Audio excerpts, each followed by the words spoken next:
costume supervisor is someone who bridges the gap between ideas and the designs and the reality of them, of what you see on stage. So you're involved with everything, so you would commission the makers, you source the fabrics, you have to liaise with the actors for fittings, talk to the designers about what they like about certain things, and then you have to make those changes and bring it to life. It involves so many people from so many different places. We become the extended family and it grows and grows and grows. Surprising how big the team does have to be. Dressmakers, tailors, costume props, milliners, I could go on.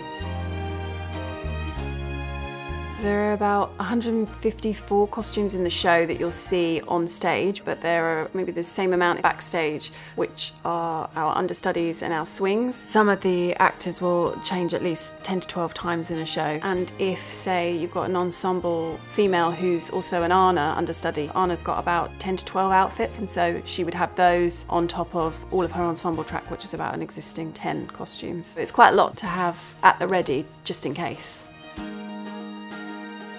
There's such a lot of material that already exists around these characters. It's a great show because there's so much variety. You're never too deep in one world before you have to move on to the next world. A really lovely thing for a big musical.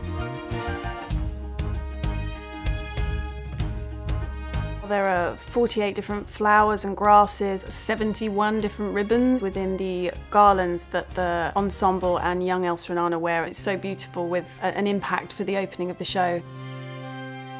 We have about 40 suppliers of fabric. It can span from Europe to Japan to Ukraine, all over the place. The hidden folk fabric is all about the movement. The dancers need to be able to move really freely. One of the brief for the fabrics was that it had like that kinetic energy where you could see all the fabrics moving and glistening, and actually they're sort of mythical, magical creatures. The most complicated costume is definitely the ice dress. It's quite extraordinary. It takes about 41 days for somebody to hand bead the crystals to the net, and there are about 18,000 different stones on the dress, and you sort of have to gently get there, and it's specific to the person wearing it. So if you've got 3 Elsas in the show, because you have 2 understudies, each one is individual to them. It can be quite overwhelming because it's absolutely covered with these beautiful, intricate sparkles. It can be an awe-stopping moment, especially put in line with all the music. It's pretty special.